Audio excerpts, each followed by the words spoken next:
আমার প্রিয় মুসলমান ভাইয়েরা, পিচ্চি বক্তা কি জানি নাম, রফিকুল ইসলাম মাদানী, নাম শুনছেন না আপনারা? আরে কথা কয় না, নাম শুনছেন না আপনারা?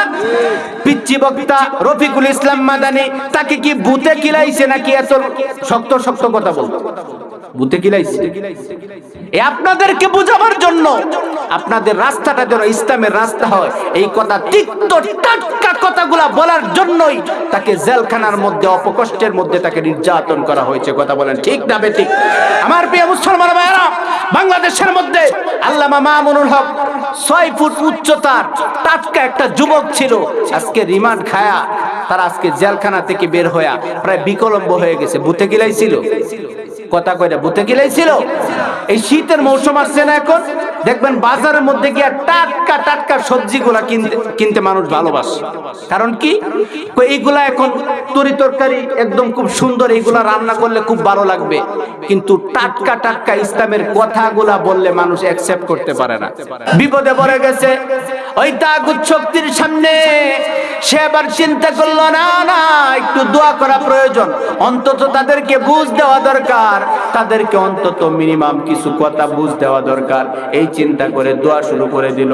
আমাদের দেশের মধ্যে সাধারণত দেখতে পাবেন, যখন আলোচনা হয়, যখন দোয়া করা হয়, মানুষের চোখটা বন্ধ করে দিয়ে দু চোখের পানি ছেড়ে বান্দা চায় কার কাছে? আওয়াজ দিয়ে বলেন কার কাছে? এটা হচ্ছে পৃথিবীর একটা স্বাভাবিক নিয়ম।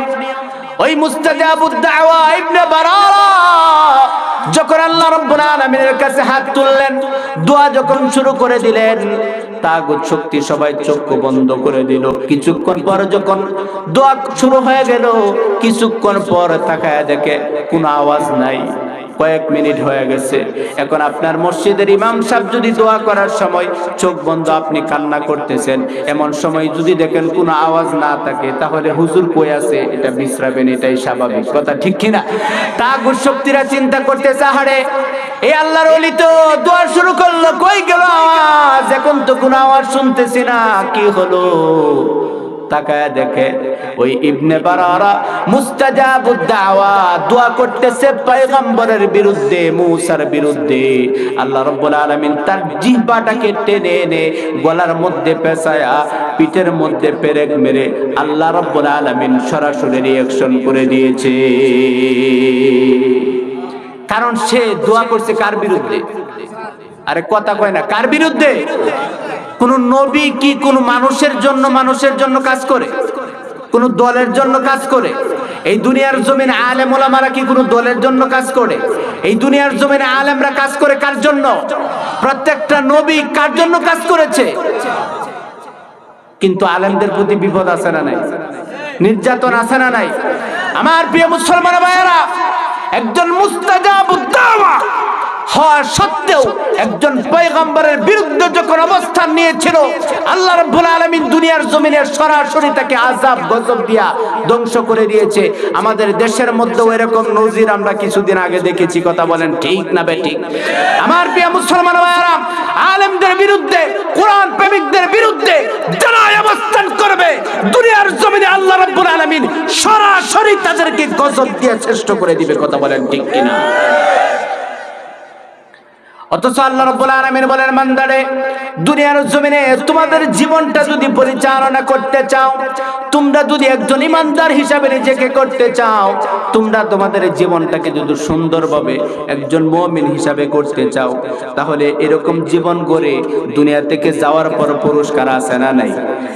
আওয়াজ দিয়া বলেন, পুরস্কার আছে না নাই? আমার প্রিয় মুসলমান ভাইরা, দুনিয়ার জমিনে আপনি ইমানদার, আপনি একজন মুমিন, এই কথা বললেই চলবে না। ইমানের পরীক্ষা আছে না নাই? আল্লাহ রাব্বুল আলামিন তার কোরআনুল কারীমের মধ্যে বলেন, আহাসিবান নাস আইয়ুতরাকু আইয়াকুলু আমান্না ওয়া হুম লা ইউফতানুন। জোরে পড়েন আল্লাহু আকবার। পৃথিবীর মানুষ কি মনে করেছে? আইয়াকুলু আমান্না, তারা বলবে যে আমি ঈমান এনেছি, এই কথা বললেই তাদেরকে ছেড়ে দেওয়া হবে। বলতেছেন কে? আওয়াজ দিয়ে বলেন কে? আল্লাহ রাব্বুল আলামিন বলতেছেন পৃথিবীর মানুষ তোমরা কি এটা মনে করো নাকি যে ঈমান আনছি আমান্না বিল্লাহ, আল্লাহর প্রতি, এভাবেই তোমাদেরকে ছেড়ে দেওয়া হবে? না না না, তুমি যদি নিজেকে ঈমানদার দাবি ঘোষণা করো, তুমি যদি নিজেকে ঈমানদার হিসাবে ঘোষণা দাও, ঈমানের পরীক্ষা দেওয়া লাগবে। কথা বলেন ঠিক কিনা? আমার প্রিয় মুসলমান ভাইয়েরা, দুনিয়ার জমিনে আপনি দেখবেন কোন দল করেছেন কিনা? বিগত সরকারের সময় অনেকে আমরা দেখেছি যখন চাকরির কোনো ভাইবা দিতে গিয়েছে তখন দেখা হয়েছে সেই গোষ্ঠীর মধ্যে আওয়ামী লীগ করে কিনা, আওয়ামী লীগ আছে কিনা।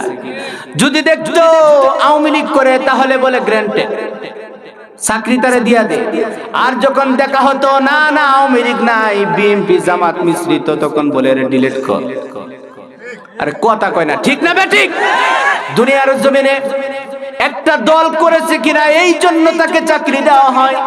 মাত্র 10-20 হাজার টাকার একটা চাকরির জন্য দল করেছে কিনা এই জন্য তাকে চাকরি দেওয়া হয়। ও মুসলমান, দুনিয়ার জমিনে আল্লাহ রাব্বুল আলামিনের জীবনে আপনার জীবন পরিচালনা করেছেন কিনা? আপনি দুনিয়ার জমিনে ঈমানদার ঘোষণা করেছেন, ঈমানের দাবি পূরণ করতে গিয়ে ঈমানের পরীক্ষা দিয়েছেন কিনা? আল্লাহ রাব্বুল আলামিন কি এতই বোকা নাকি যে আপনাকে পরীক্ষা ছাড়াই জান্নাত দিয়া দিবে? কথা বলেন, জান্নাত দিয়া দিবে? দুনিয়ার জমিনে ঈমানের পরীক্ষা দিতে হবে। আমাদের বাংলাদেশের সূর্য সন্তান আলেমরা ঈমানের পরীক্ষা দিয়েছে। কথা বলেন ঠিক কিনা? আমার প্রিয় মুসলমান ভাইয়েরা, পিচ্চি বক্তা কি জানি নাম, রফিকুল ইসলাম মাদানী, নাম শুনছেন না আপনারা? আরে কথা কয় না, নাম শুনছেন না আপনারা? পিচ্চি বক্তা রফিকুল ইসলাম মাদানী, তাকে কি ভূতে কিলাইছে নাকি? এত শক্ত শক্ত কথা বল, ভূতে কিলাইছে? আপনাদেরকে বোঝাবার জন্য, আপনাদের রাস্তাটা যেন ইসলামের রাস্তা হয়, এই কথা তিক্ত টাটকা কথাগুলা বলার জন্যই তাকে জেলখানার মধ্যে অপকষ্টের মধ্যে তাকে নির্যাতন করা হয়েছে। কথা বলেন ঠিক না বেঠিক? আমার প্রিয় মুসলমান ভাইয়েরা, বাংলাদেশের মধ্যে আল্লামা মামুনুল হক 6 ফুট উচ্চতার টাটকা একটা যুবক ছিল, আজকে রিমান্ড খায়া তারা আজকে জেলখানা থেকে বের হয়ে প্রায় বিকলম্ব হয়ে গেছে। ভূতে কিলাইছিল? কথা কইরা ভূতে কিলাইছিল? এই শীতের মৌসুম আসছে না, এখন দেখবেন বাজারের মধ্যে গিয়ে টাটকা টাটকা সবজিগুলা কিনতে মানুষ ভালোবাসে। কারণ কি? এইগুলা এখন তরি তরকারি একদম খুব সুন্দর, এইগুলা রান্না করলে খুব ভালো লাগবে, কিন্তু টাটকা টাটকা ইসলামের কথাগুলা বললে মানুষ অ্যাকসেপ্ট করতে পারে না। কথা বলেন ঠিক কিনা?